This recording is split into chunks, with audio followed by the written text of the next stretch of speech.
बिस्मिल्लाहिर्रहमानिर्रहीम।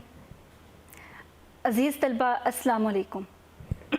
मैं Shaz Yasmin Britain international college से आपको उर्दू के लेक्चर नंबर 13 में खुश आमदीद कहती हूँ। अज़ीज़ तलबा, पिछले लेक्चर में अदबी इस्तिलाहात में से इल्म बयान मैंने आपको पढ़ाया था। मैंने आपसे कहा था कि हमारे सिलेबस में इल्म बयान में दो चीज़ें शामिल हैं, तशबीह और इस्तारा। आज हम पढ़ेंगे इस्तारा। इस्तारा किसे कहते हैं, इसको हम देखते हैं।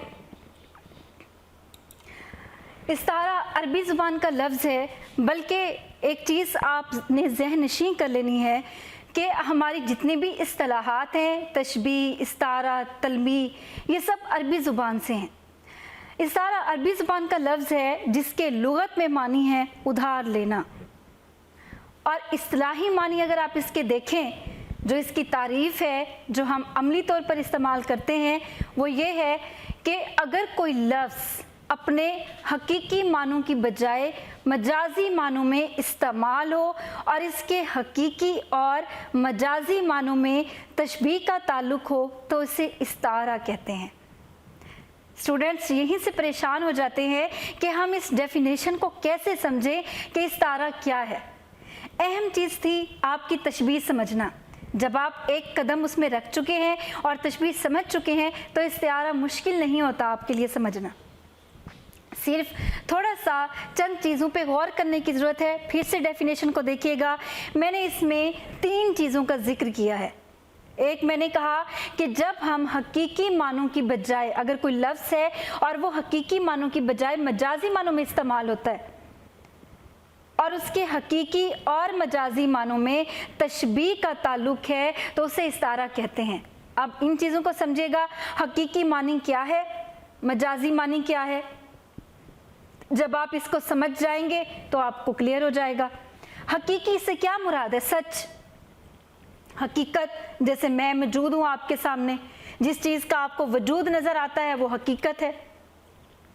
मजाज क्या है, मजाज ख्याल है, जो चीज़ हम फ़र्ज़ करते हैं, जहन में जो सोच रहे होते हैं, जो चीज़ हम फ़र्ज़ करते हैं उसको मजाजी कहते हैं। इसी तरह से जब तशबीह में मैंने आपको बताया था अकरम शेर की तरह बहादुर है, अकरम एक हकीकी चीज़ है, हमने फ़र्ज़ कर लिया था उसको कि वो शेर जैसा होगा। अब देखें, शेर की तरह बहादुर है तो शेर हमारे सामने मौजूद नहीं होता, तो इसका मतलब हमारे सामने क्या मौजूद है, अकरम। अकरम हकीकी है, हमने एक हकीकत को फ़र्ज़ी चीज़ से तशबीह दी थी, और शेर एक फ़र्ज़ी चीज़ है, चाँद फ़र्ज़ी चीज़ है, मोती फ़र्ज़ी चीज़ है, हमने जैसे पिछली मिसालें पढ़ी थी। अब इसी तरह से इस्तारा में हम क्या करते हैं, हम लफ्ज़ को पहले तशबीह में हम क्या करते थे, हम हकीकी को मजाजी में लेके जाते थे कि अकरम शेर की तरह है, उससे मिलाते थे। इसमें हम क्या कहते हैं, हम यूँ नहीं कहेंगे अकरम शेर की तरह है, बल्कि यूँ कहेंगे मेरा शेर आ गया, ये इस्तारा है, मेरा चाँद आ गया, ये इस्तारा है। अब देखें, जब एक माँ कहती है अपने बेटे को या बेटी को कि मेरा चाँद आ गया, तो इसका मतलब ये थोड़ी होता है कि आसमान से नीचे चाँद आया हुआ है।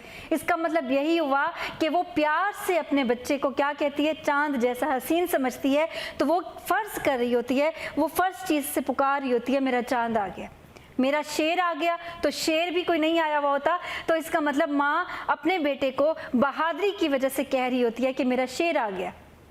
तशबीह में हम बाकायदा एक चीज़ को दूसरी चीज़ के मानित करार देते थे, हम इसको फ़र्ज़ कर लेते हैं, हम यूँ कह देते हैं मेरा शेर, मेरा चाँद, ठीक है। इसी तरह से अब कोई लफ्ज़ अपने हकीकी मानी की बजाय जब मजाजी मानी में इस्तेमाल होता है तो उसको इस्तारा कहते हैं। अब इसमें जो हकीकत होती है, अब जैसे माँ ने कहा कि मेरा शेर आ गया, अब क्या है कि शेर किसको कह रही है, वो एक बहादुर शख्स को कह रही है। बहादुर शख्स, बहादुरी जो अलामत है वो उसके जहन में मौजूद है, लेकिन वो एक फ़र्ज़ी चीज़ का इजहार कर रही है। तो इसका मतलब ये है कि इस्तारा में मजाजी चीज़ आएगी सामने और हमने एक हकीकी चीज़ को ढूंढना होगा کہ چاند کس کو کہہ رہی ہے, شیر کس کو کہہ رہی ہے, ہم یہ چیز تلاش کریں گے. تو اسی وجہ سے اب استعارہ میں جو لفظ ہوتا ہے وہ مجازی معنوں میں استعمال ہوتا ہے اور حقیقی معنی ہمارے ذہن میں ہوتے ہیں, ہم اسے تلاش کرتے ہیں. تشبیہ میں تو حقیقی اور مجازی دونوں دیے گئے ہوتے ہیں, لیکن اس میں ہم کیا کرتے ہیں, ایک چیز دیتے ہیں مجازی اور حقیقی ہم تلاش کرتے ہیں. تیسرا جو اہم پوائنٹ تھا وہ تھا کہ ان دونوں کے درمیان تشبیہ کا تعلق بھی ہونا چاہیے.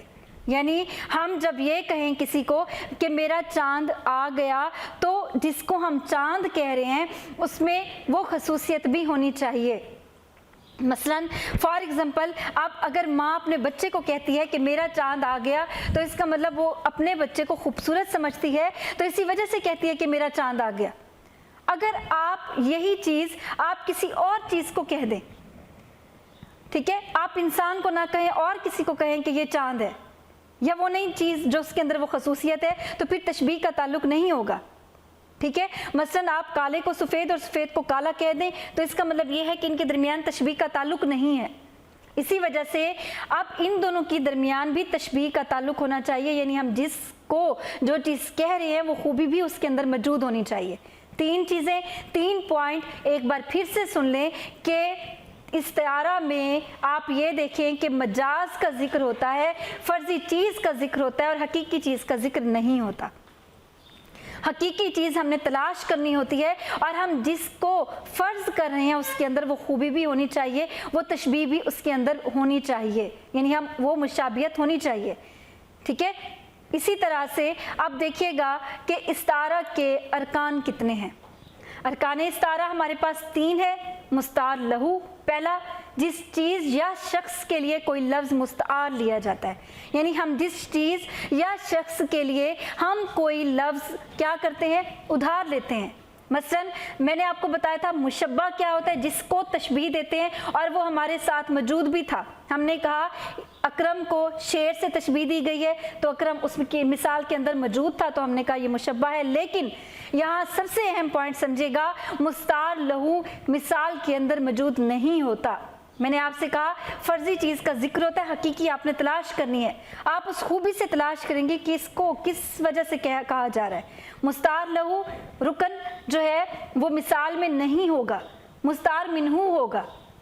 مستعار منہو دوسرا رکن ہے جس سے کوئی لفظ ادھار لیا جائے, یعنی ہم جو لفظ استعمال کر رہے ہیں, ہم چاند کا لفظ استعمال کر رہے ہیں, ہم شیر کا لفظ استعمال کر رہے ہیں, یہ کیا ہے, یہ مستعار لہو ہے. وجہ جامع جو تیسرا رکن ہے وہ کیا ہے, وجہ جامع.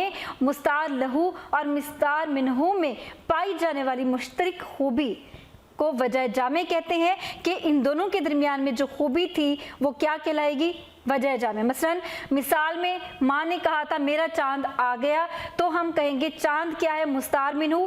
چاند کس کو کہہ رہی ہے, اپنے بیٹے کو. تلاش کیا ہم نے اپنے ذہن سے, تو ہم اس کو مستعار لہو میں رکھیں گے. اور وجہ جامع میں کیا ہوگا کہ ان دونوں کے درمیان کیا خوبی تھی, بہادری کی وجہ سے یا حسن کی وجہ سے وہ کہہ رہی ہے, تو ہم اس کو وجہ جامع کہیں گے. ٹھیک ہے, اس کی مزید مثالیں دیکھ لیتے ہیں تاکہ یہ ہمیں کلیئر ہو جائے, واضح اس کو سمجھ سکیں. اس کی پلکوں پر موتی چمک رہے ہیں. اس میں دیکھیے گا کہ ارکان میں دیکھیں گے مستعار لہو کیا ہے, مستعار منہو کیا ہے, اور وجہ جامع کیا ہے. اس کی پلکوں پر موتی چمک رہے ہیں. آپ دیکھیے گا کہ پلکوں پر موتی نہیں رکھے جاتے. اگر آنسو ہیں تو اس کا مطلب موتی سے مراد آنسو ہوں گے. ہمارے پاس کیونکہ مستعار لہو نہیں ہے, ہم نے فرضی چیز ایک دی ہے, تو ہم مستعار منہو کسے کہیں گے, موتی.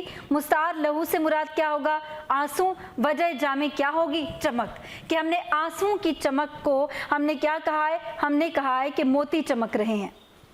اچھا جی, دوسری مثال دیکھیے گا, کس شیر کی آمد ہے کہ رن کانپ رہا ہے. کہ کون سا شیر آیا ہے جس کی وجہ سے میدان کانپنے لگ گیا ہے. شیر کس کو کہا ہوگا, میدان میں اگر جنگ ہو رہی ہے تو اس میں جو بہادر شخص آیا ہوگا اور اس کے آنے کی وجہ سے میدان میں افراتفری مچ گئی یا لوگ ڈرنے لگ گئے, تو اس کی وجہ سے کہا جا رہا ہے کہ کس شیر کی آمد ہے, کون شیر آ رہا ہے. اب ہم نے شیر فرض کیا, شیر آ نہیں رہا حقیقت میں. شیر سے ہم کیا مراد لیتے ہیں, بہادر شخص. مستعار لہو ہمارے پاس کیا ہوگا, بہادر شخص. इसी तरह से शेर हमारे पास क्या होगा, शेर हमारे पास होगा मुस्तार मिन्हू और वजह जामे क्या होगी, बहादुरी। तीसरी मिसाल देखिएगा, भेजना खत का किया उस बुत ने बंद, अब खुदाया मौत का पैगाम भेज। भेजना खत का किया उस बुत ने बंद। अब देखिएगा बाकी सारे लफ्ज ऐसे हैं जिसमें कोई फर्जी चीज़ नहीं है। बुत का लफ्ज है, बुत से क्या मुराद होगा, पहले तो आप इस चीज़ को समझें। उर्दू शायरी में बुत महबूब को कहा जाता है जिस पे किसी चीज़ का कोई असर नहीं होता, संगदिल होता है, चाहे कुछ भी हो जाए लेकिन उसने कभी नरम रवैया अपने आशिक के साथ इख्तियार नहीं रखना, तो इसी वजह से बुत कहा जाता है।